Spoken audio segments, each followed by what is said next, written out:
Hello, hello.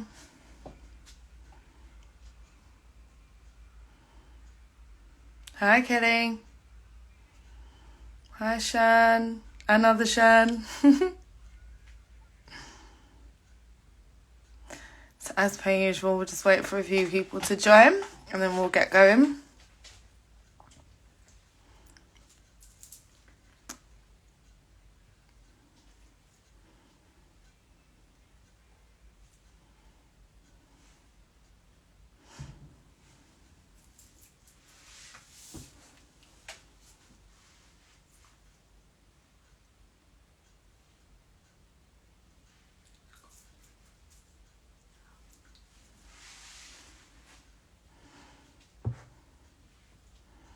Hi, girls.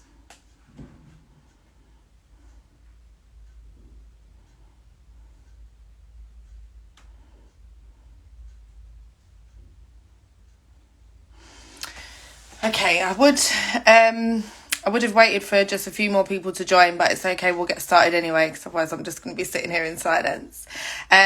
So good evening and happy Thursday, and welcome to another talk with P2P.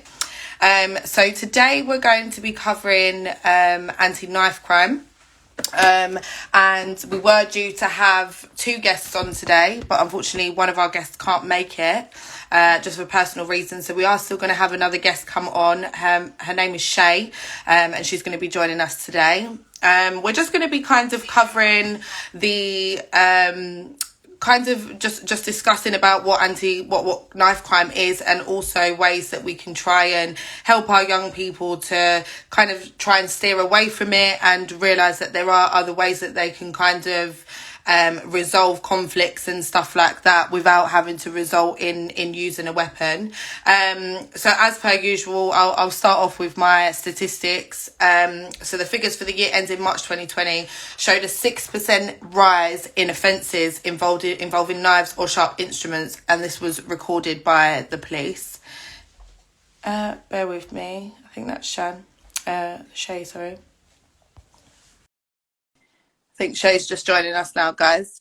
And then the second statistic that we've got is 7 out of 10 young people who end up in A&E with a knife injury have been stabbed with their own knife. Carrying a blade actually puts yourself at risk, and it's not just about you inflicting pain on someone else. It's the fact that they could actually pick up your knife and use it against you. So hi, Shae. You okay? Hi, you Uh, right? all good, hun. There is a bit of a delay with the connection. Can you hear me okay?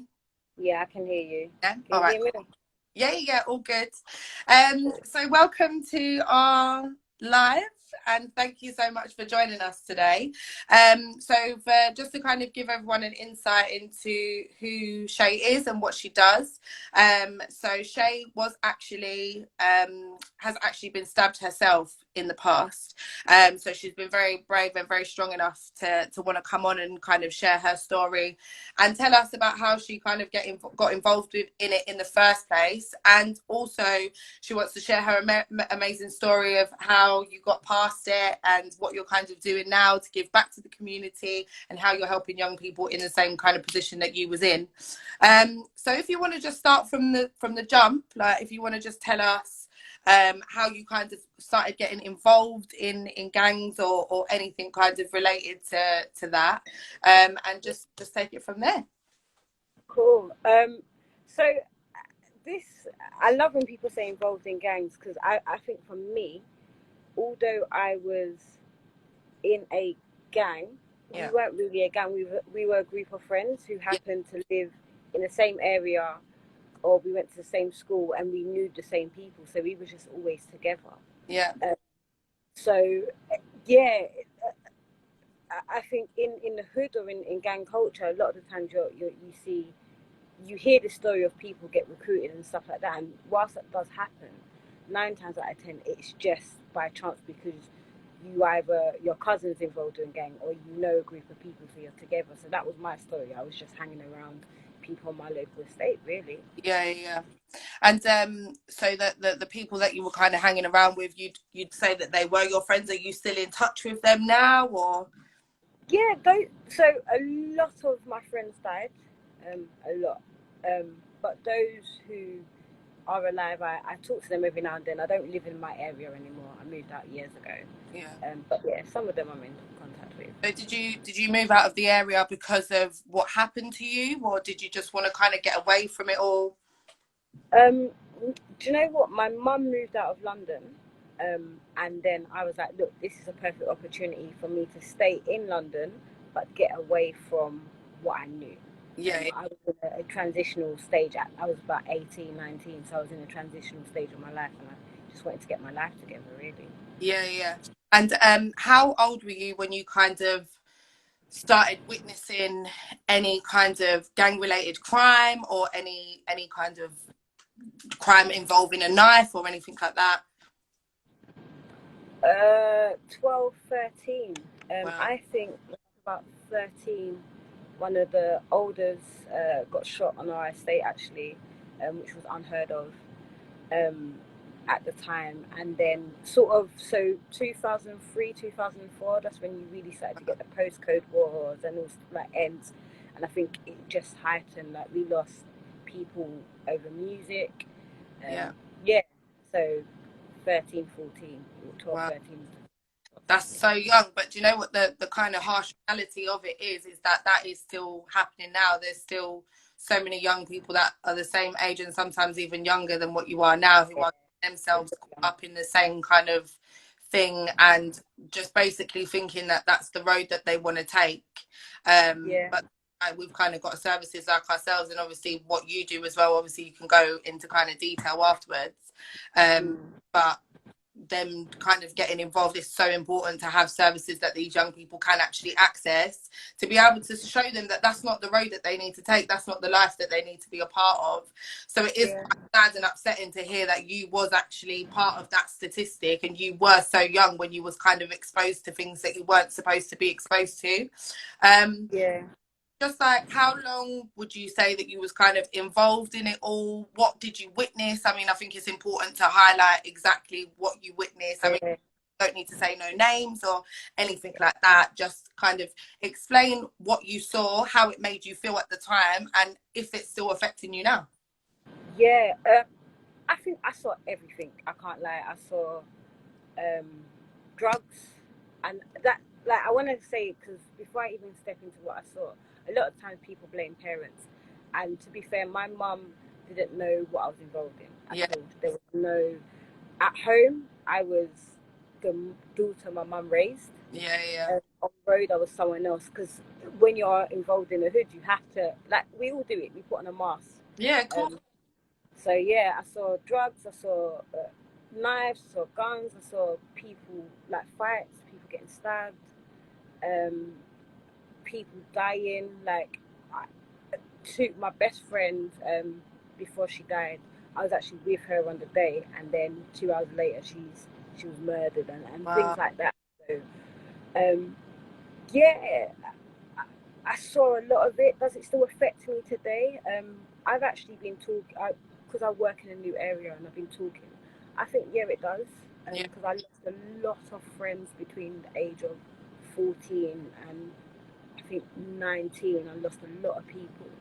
Um, and it hurts, yeah, because at one point, like, a lot of us, I remember leaving Daniel's funeral. I was 17 at the time, and saying, "Bro, like, it could be anyone who's next dying," yeah. and that's not a mindset to have.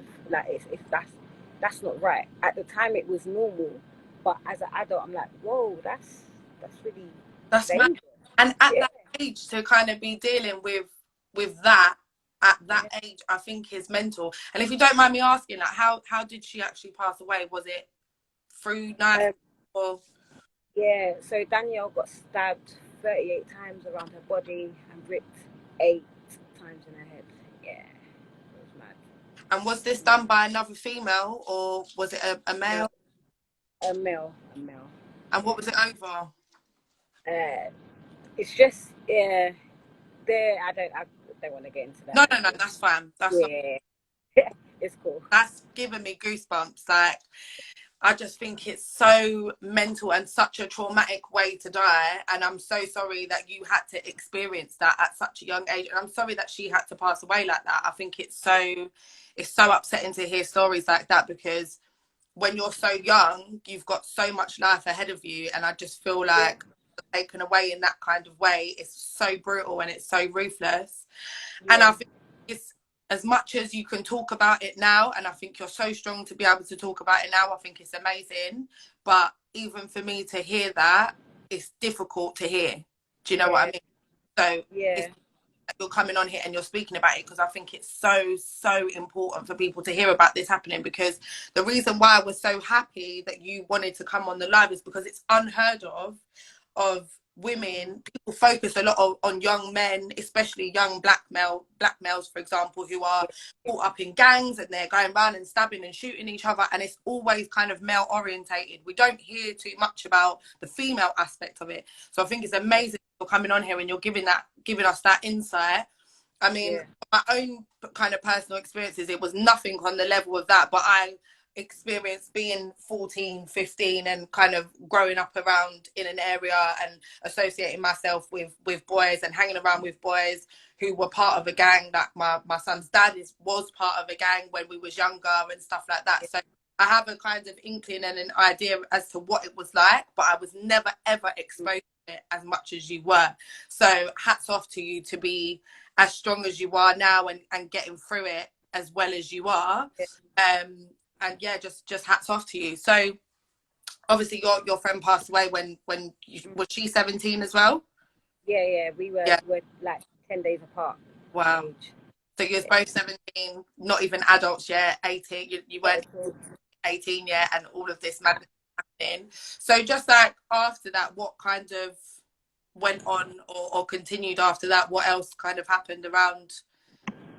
So this is oh 07, 2007, oh 07. Look at me. It's 2007, and so gun and knife crime was rife, like for my age group. So I'm from East London. I can, like, that's not a problem to share.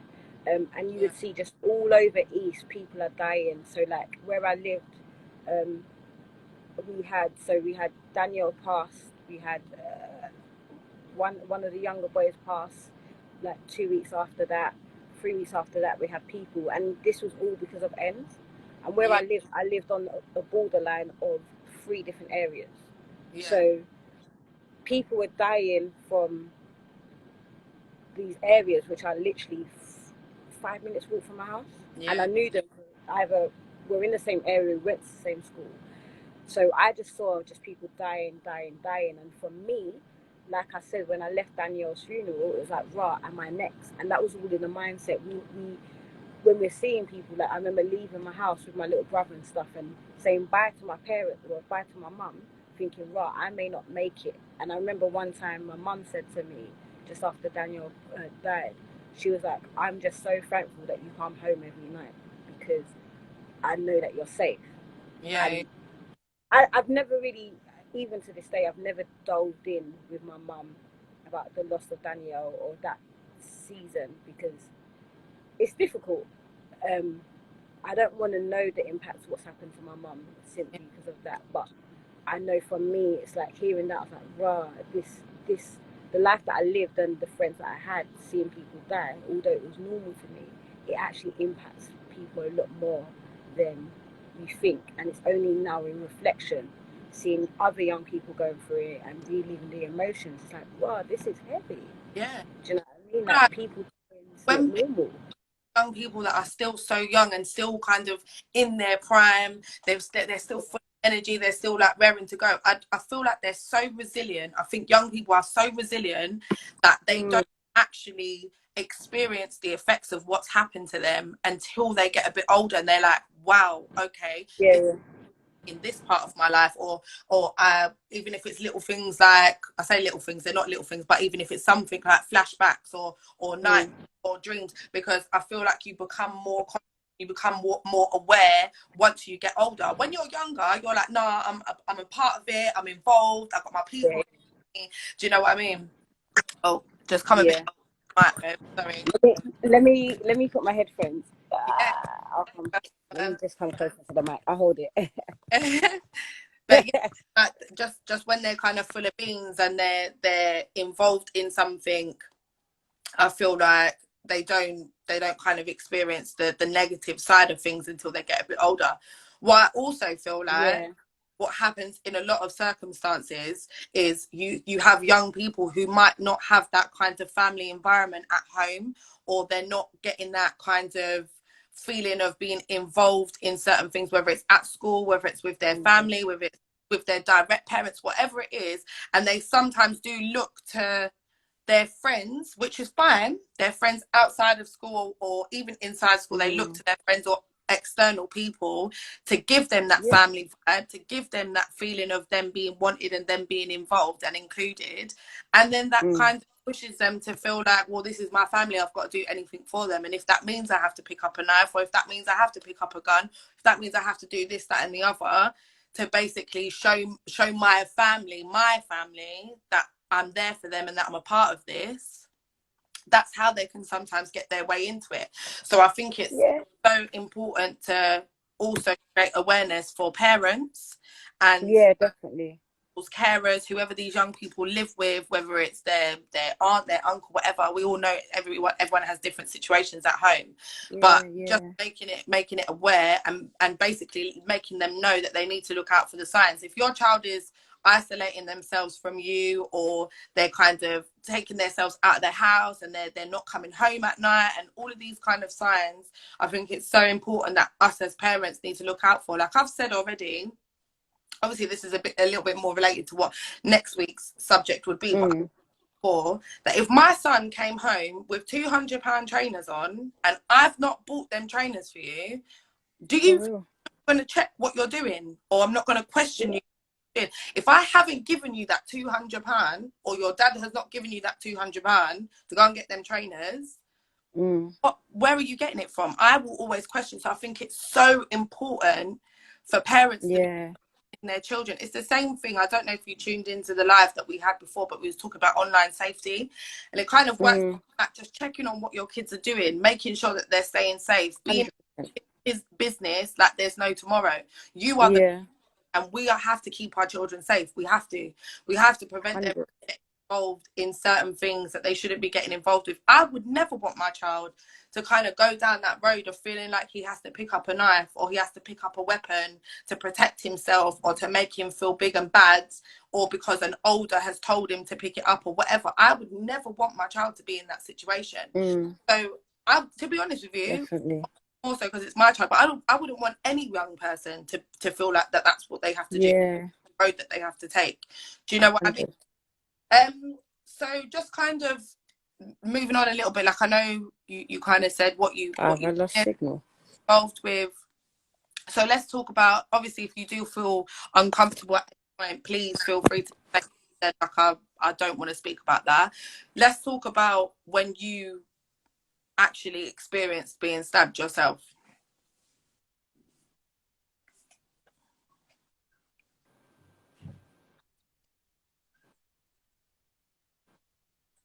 Yeah, I'm happy to talk about it. Like that part of my life, I'm over. Do you know what I mean?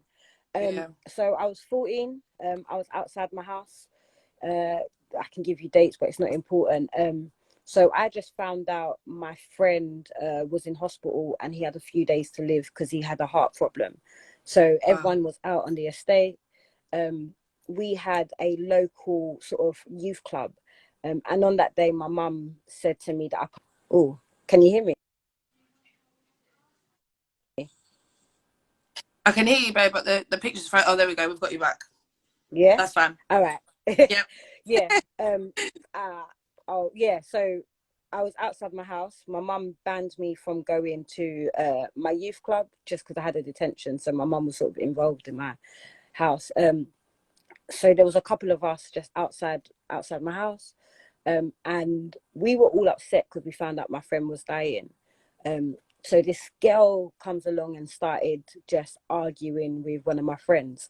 So I've stepped in. I'm 14, but I've got the authority as an older because I chilled with all the elders on the estate. I was I don't want to say that girl, but I had respect like that. So Yeah. I told her, look, stop.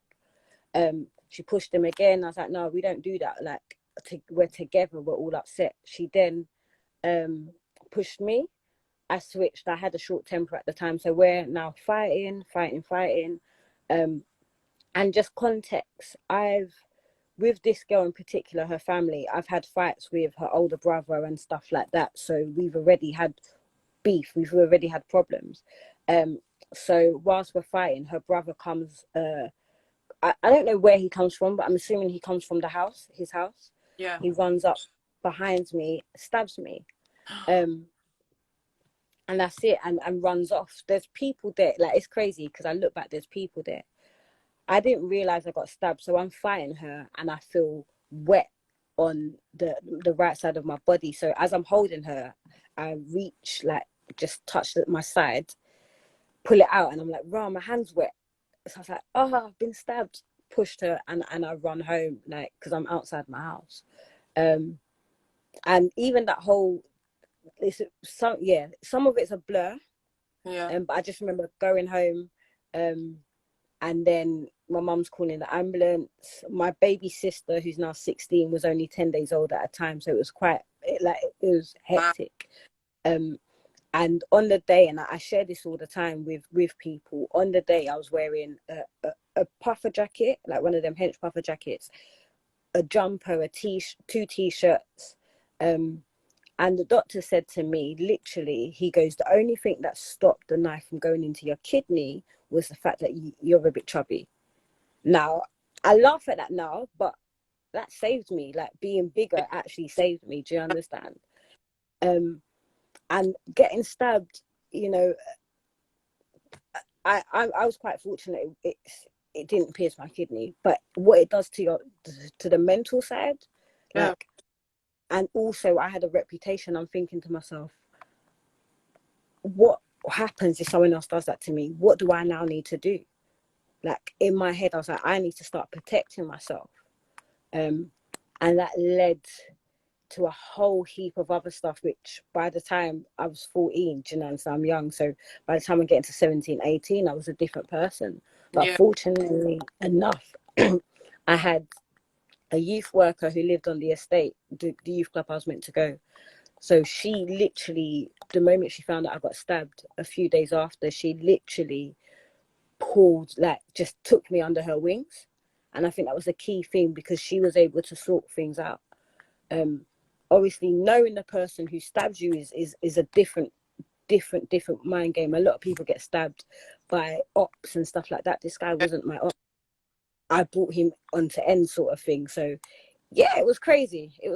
But I yeah. just say everyone in the comments, like, they're all just saying that you're here for a reason.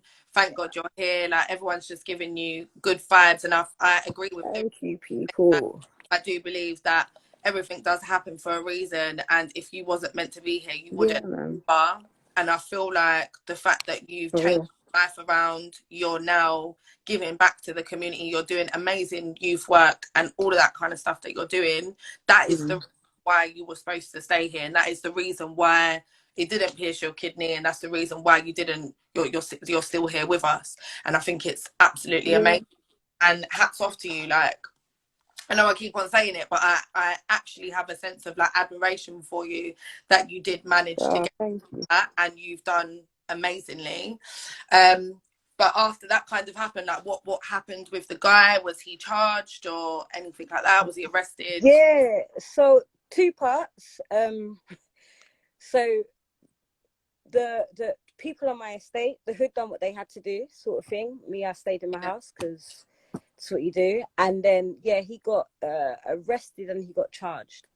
And yeah, but I was speaking to my young person yesterday about my story, and they were like, "What would you do if I saw him today?"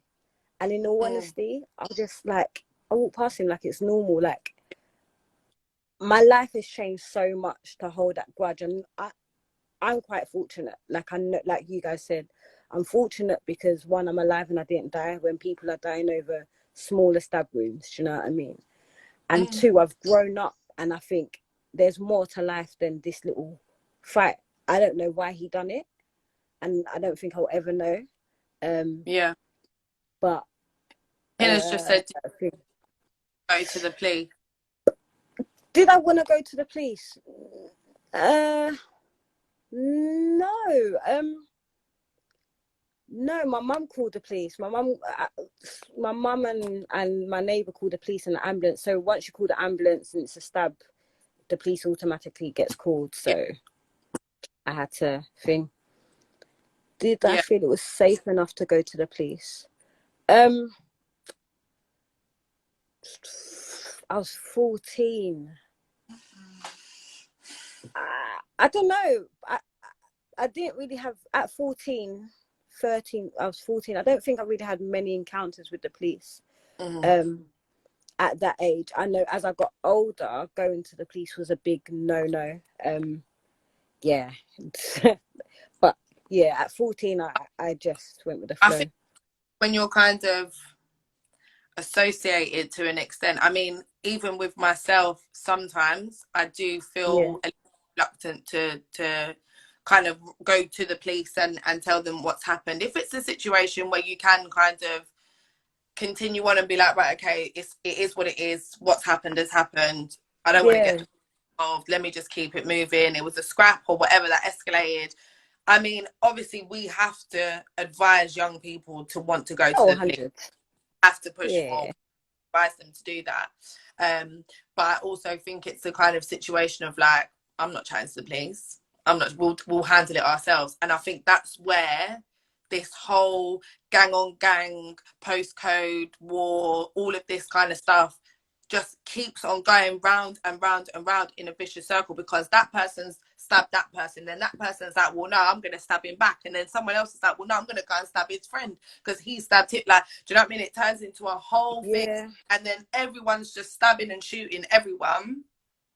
And it is, someone mentioned earlier, it's a vicious cycle. It's literally a vicious Definitely. cycle that people get themselves involved in, and they get so engrossed in it, and they get Mm. so dependent on it as well. You got to remember that people go in that and they're like, no, these are the people that I live and die for. These are the people. 100%. So it could be very, very difficult for them to want to kind of break out of that or reach out of that, etc. Mm. Again, that's where our services are here. That's why your service Yeah. is there, to kind of help young people to understand that they don't need to stay caught up in it. They have to. 100%.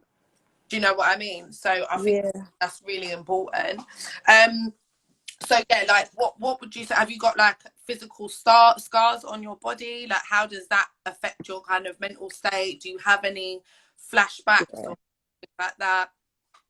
In regards to the stabbing, I think I've dealt with that just because I think so much more happened later on in my life, Yeah. that thing. But yeah, I've got a couple of scars from stab wounds and slices and stuff like that over my body. Bio oil's fantastic. So young little plug, they should sponsor me. No, I'm joking. So with that, I don't get flashbacks of that. What I do have more flashbacks of is scenarios that happen later on in my life. And sometimes when I'm in a particular area, I'm like, this is what happened, and da da da da. So there's certain parts of You London I feel don't. comfortable to share, please feel free and share anything else that's kind of happened after that. Yeah. So just places where my friends have died, like I've seen people's dead bodies. Like it's that just events that took place. So it's just things like that, really. Yeah, But I I think think he knows stabbings on separate occasions. yeah. So I got stabbed at 14, and just because of fights that I've had, I've like people pulled out knives on me and like tried to slice my arm or held me down and burn me, like put a lighter on me and stuff like that. So that's it, really. That's crazy. So Yeah. you kind of involved in all of this? When was the kind of like the final straw? Said, do you know what? I'm done. I'm done with all of this kind of lifestyle. I want out. I Yeah. want to help people to get out of the situation as well. Yeah. So it was a journey. So when I was 14, I spoke about my youth worker. And she was a Christian. So one of the things she done was telling me about God, and I just was not on it. Like, you can't tell me about God at the time because, yeah, I didn't believe in him.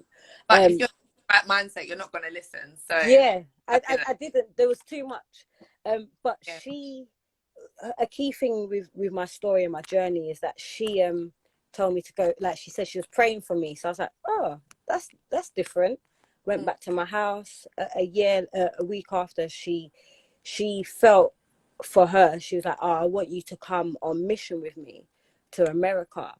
And I agreed straight away because I thought, what, free holiday? What, I can Yeah. buy trainers? Da, da, da, da. Um, but the journey with that was that she was like, but you need to come church. And I was like, nah, I'm not on it. Like, it's not for me. Yeah. But after a certain amount of time, I went church and I became a Christian. So I saw a different lifestyle to what I knew. I experienced joy and happiness, but I was still very much caught up in the hood. So 14, 15, 16, 17, 18, I'm so caught up in the hood that Yeah. people telling me about a different life, I couldn't believe it. And it Yeah. wasn't really until the year Danielle died that, like, Danielle dying hit me on another level. Like, that year we had Danielle in May, Etim in November, Jamal in June, Hellraiser and stuff like that. So it hit me and it got too much for me. And I got to the point where I wanted to kill myself. I just couldn't see myself getting past January the 1st, 2008. Like, I couldn't see it. I didn't see there was a point. But at that moment, um, without getting too deep into it, but at that moment, I had I, I heard someone or something just say, "Look, Shae, there's more to your life than what's happening." Yeah. And what has happened to you, like, I started seeing faces in front of me. It's like, what has happened to you, you're gonna help other people. So I was like, that stopped me in my tracks.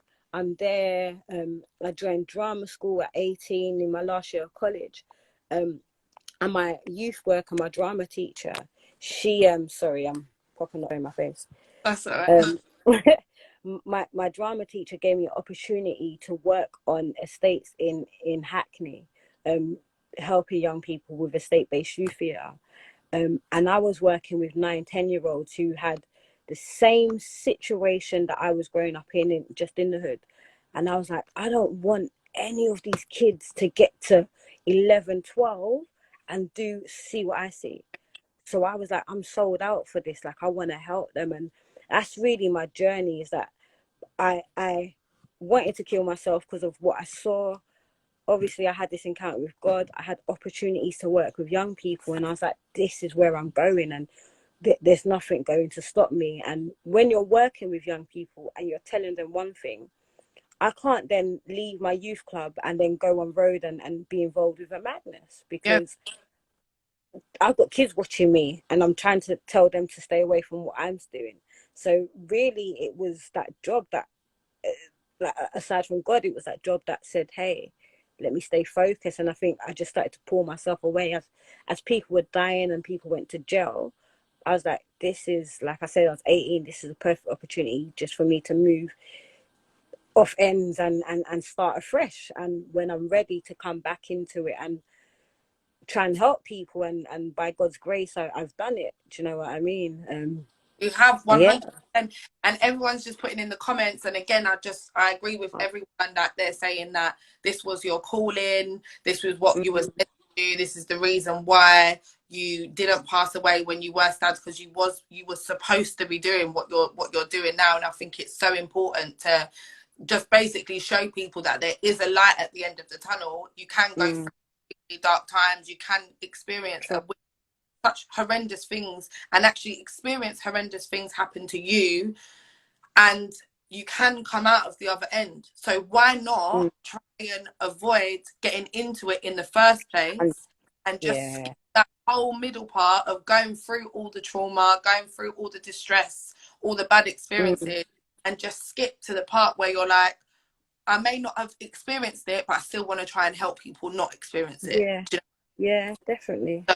I just think it's amazing. But I also want to kind of just throw out there, I mean, I won't kind of get into too much detail because it has literally only just happened, but I want to let people know that it doesn't always have to be knife crime or people being at the end of a knife, doesn't always have to necessarily be involved with gangs or within a group of 100%.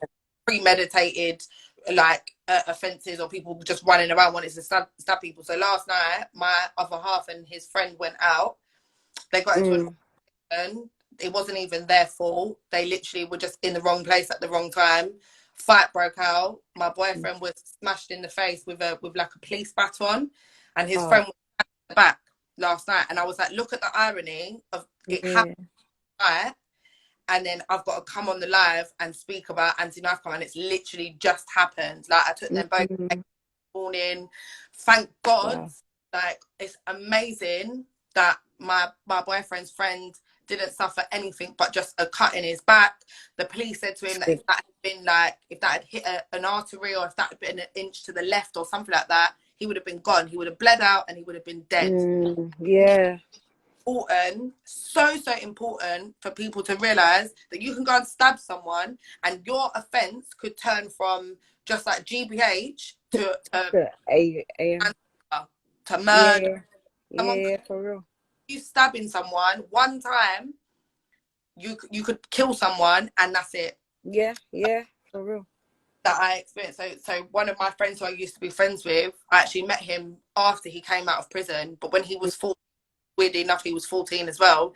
Yeah. You know, like when people used to go fun fairs and all of that kind of stuff, and basically there was two opposing gangs. They got into an altercation. Someone got stabbed and someone died. There was like Mm. 7 of them that got arrested, and all of them got charged with murder. Oh, Obviously great. guilty by association, isn't it? He spent Mm. 14 years in prison, 14 Yeah. years, and came out when he was a big grown man. Do you know what I mean? It ruined his Yeah. life. He didn't do anything. He literally did not do anything, was not the person holding the knife, didn't even know that the guy had been stabbed. But because of CCTV, just people Yeah. lying about, all of that kind of stuff, he got arrested, was charged, spent Yeah. Yeah. much time in prison and wasted his whole life. Luckily enough for him, he was another extremely strong-minded person like you who Mm. managed to come out. He did his PT course. He's now a personal trainer. He's now, again, he's not necessarily helping people in the kind of same situation as what he was in, but he's helping people to get fit, to help people Good. with Yeah. all of that kind of stuff. And I think it's so important for people to understand that there is, I know I've said it before, but that there is a light at the end of the tunnel. There's always Yeah. 100%. And I just want, I myself, this is why I do work with peer-to-peer. This is why we all do what we do. Any kind of organisations that work with young people and they're invested in young people, I think it's so important that we need to just speak about these kind of subjects and highlight Mm. that they can go through life without getting involved in this kind of stuff. They can 100. So yeah, just let's talk a little bit about. I know you kind of briefly touched on it, but let's talk about what you're doing now. Like, what do you do? Yeah. What's the name of the organisation or the services that you work for? Like, just talk a little bit about that.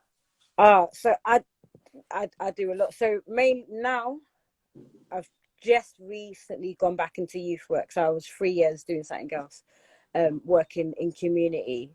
But I've gone back into youth work, working with an organisation called Fast London, which is based on the Patmore estate in South London. And really, it's a place. Our vision statement is having a community of young people where they have a healthy sense of trust, resilience, and hope for a future. And the young people there, you know, some of these families, what they're growing up in, they're prone, like Patmore's known for gangs. Like they had a fireworks display yesterday, and they were like, look, the police aren't going to come around here. We police ourselves. And I said, huh? But that's what, yeah, it's mad. But Wow. that's what the estate was like at one point. So I'm there, just really just showing young people there's a different way, and taking them. A key thing that happened to me is being taken out of my area and seeing a different area, knowing that there's actually more to life than that. I also run, thanks Shiv, I also have a organisation called Heart for the Hood, and it's self-explanatory, which is actually teaching people to love their community, to love their ends, and helping organisations and parents or whoever um, just reach their local community. How can they reach young people? What are some of the things you're doing? What are the signs to look out for gang culture? What happens if my child's been stabbed? And actually journeying through the trauma side and stuff. And I work in partnership with other organisations across sort of East and South London, such as Reach Over Generation, Box Up Crime, and Life Links. I know there's loads of links there, but I thought let me You're plug them in. You're gonna have to send all of these names to us Yeah. as a private message so we can add them all onto our list. Yeah, I will. That's amazing. I think it's inspiring to hear that you're so invested in young people. You're so invested in giving back to the community, and it's not like you're just kind of doing it through one avenue. You're exploring all different avenues to try and get in there. So Hina's just said, what signs would you say for parents and teachers to look out for in terms of carrying a knife or being involved in knife crime? It's tricky because there's now, more so when I was growing up, but now there's this sense of everyone's carrying a knife. So I would always check your children's bags, especially if you're worried if they're getting into fights. Check your child's bag. And some parents and young people are like, oh, but why should my mum check my bag? You're the authority in your household. Yeah. Check their bags. Know who they're hanging around with. What sort of conversations are they having? I think look out for that. Are they coming home and are they in a lot of fights? Do they hide from you? So those are some of the things I would look out for in regards to knife crime. Also, parents, check bushes around your house. Because that's all over. On plenty of estates, there's things all over. Know who your children are with, who their friends are. Like if you can, and not all parents can do that, but if you can, have the children in your house or in your garden. Like just be open to them, because you need to know who your kids are with. I think that last point is so important, because I think parents kind of look at it like, I'm not having all of these kids in my house. My house will be a youth club if need be, because I'd rather my child come in and chill in his bedroom or chill in the garden, like you said, or chill in the living room. I don't care. Come and chill in my house. You're welcome to raid my fridge, eat my food. I don't business, but I would rather my son and his friends be sitting in my house where I know what they're doing and I know where they are, than him being out till 10, 11 o'clock at night. 100%. I don't know where he is. Another thing I would also say, obviously for some people this can be quite difficult if you don't have like a form of kind of transport or anything like that. Even if you're getting on public transport, I would advise, but until they get to a certain age, if they're going to and from their friend's house, I would take them and come and pick them up. Whether 12, 13, 14, you might be in secondary school, but I still want to be taking you to school. I still want to potentially be picking you up, unless you're telling me you're going somewhere and I know exactly where you're going. I think it's so important to know exactly where our children are. At the end of the day, 100%. Our children, they're not grown adults to be walking around and doing what they please and doing whatever they want. I'm checking where you are. I'm making sure that your phone is on. You've got battery, so I can call you. If I have to call you more than twice, 3 times, I'm coming to find you. Yeah, 100%. So you know what I mean? I think sometimes it's a combination of some parents are actually scared of their children. I think it's times of laziness as parents. Like sometimes we come home from work and I'm like, oh mate, just go on your switch, please. Just go and sit down, go and chill. I can't even deal with it sometimes. But I think it's so important when it comes to them leaving your house and returning to your house. That's not the same as them just sitting in the house and being on their PlayStation or being or something like that. is I think it's so, so important to be tracking exactly where your children are and what they're doing. Yeah. I mean, as us when we was younger, we all got up to no good. I think our parents were part of a different generation. We could kind of twang them and get around them a little bit. But I think Yeah. us as young people who are now becoming parents ourselves, we played the game. We knew. We know. We know when you're trying to Yeah. know. So I think that's what we've kind of got on our side Yeah. as children who grew up in that generation of Yeah. being to get away with most things. For us to Yeah. now adults, we can know exactly what our kids are doing, and when you Yeah. as I won't believe it. It's true. It's so true. Hina says, Shae, how was your mum affected? Oh, also, guys, anyone else who's got any questions, just sling them in the comments. Shae's looking at them. I'm looking at them as well, so she'll answer any questions that you guys have got. So I think for my mum, the like me getting stabbed, I actually like she was worried. But my mum also had my younger brother and my baby sister who's 10 days old. So as much as she was involved, she had other worries. I think the thing that affected her the most, and I sort of touched on it earlier, was so my friend's dying, but especially Danielle because she was in my house. So I think that's something she's always said like, but also my mum, in regards to the things that I got up to, like I said earlier, my mum didn't really know. Like I was very good I was very good at separating Shae and then my Hope. road Shae. Do you know what I mean? At home, I was perfect, spoke perfect Yeah. English. I can't even say the word English. And then out on road, I was a different person. So yeah, and I think my mum's only got to know my mum and my family, maybe some of my cousins, they've only got to know my story as I've gotten older and I'm sharing Yeah. it. Look, this is what I've been involved in, and a lot of the times they're like, wow. My cousin's actually online and she sort of knows how we were, just because we was together quite often. Yeah, of course. Right, we've got one. I think Siobhan has just sent a question, but it only comes up on my thing. So, how would you advise any young people who are stuck in a similar situation? How would I advise young people who are stuck in? I would say reach out to people. Definitely, there are organisations that actually care, Yeah. and people who are care. Most youth workers don't do youth work for the money. I'm No. just like it's we do it because we care, because we've seen stuff. So I say just get around, speak to young people, speak to youth workers, speak to some teachers, some organisations. So I think that's one thing. I think also That just like from my experience of being in school and being a child who had behavioural issues within school, just with like attitude, fighting, all of that kind of stuff. You always have that one or two token teachers. You know, that are just yeah they'll let you come and sit in their office during yeah lesson time. Do you know what I mean? And they'll just sit there and talk to you. And I had a couple of teachers like that, and I think it's so important.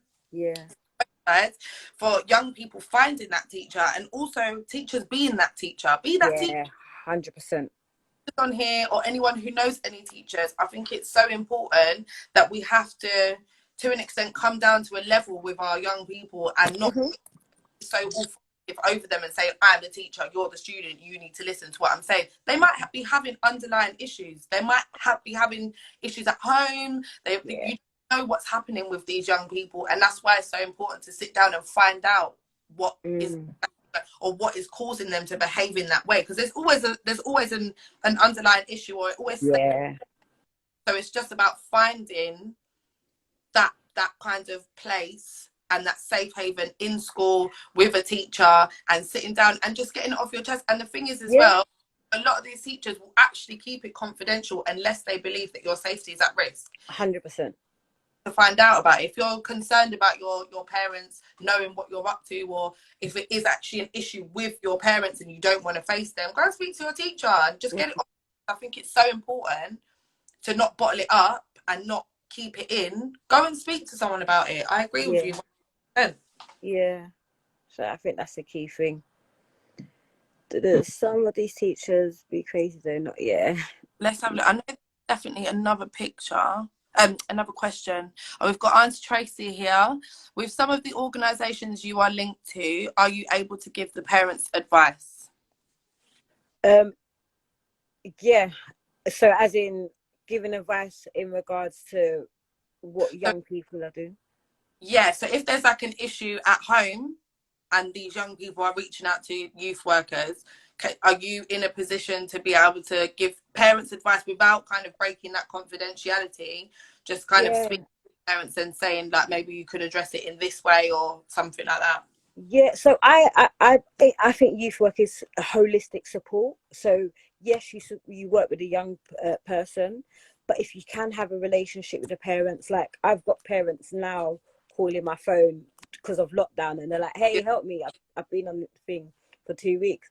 So build relationship with the parents and actually be. Sometimes you can be the voice for the young person because you know young people can't always articulate themselves well, and especially when I definitely know with me and my mum, when I was younger, I would say something to her, and because she's the mum, regardless of what I say, she's not going to listen. yeah, Um, so as youth workers, we can sort of be the halfway house and saying, look, this is what's happening. Can you do this? So I have a young person who wasn't going to school, and mum wasn't really doing much. So I sat down with mum saying, hey, what can we do together? yeah. Could you try this? And it works. Love So it. definitely I think you should work youth workers should work with parents if they can. Definitely. um And I think yeah, as just to kind of put it out there for anyone who's viewing the live, our services are there for parents to access as well. It's not just good.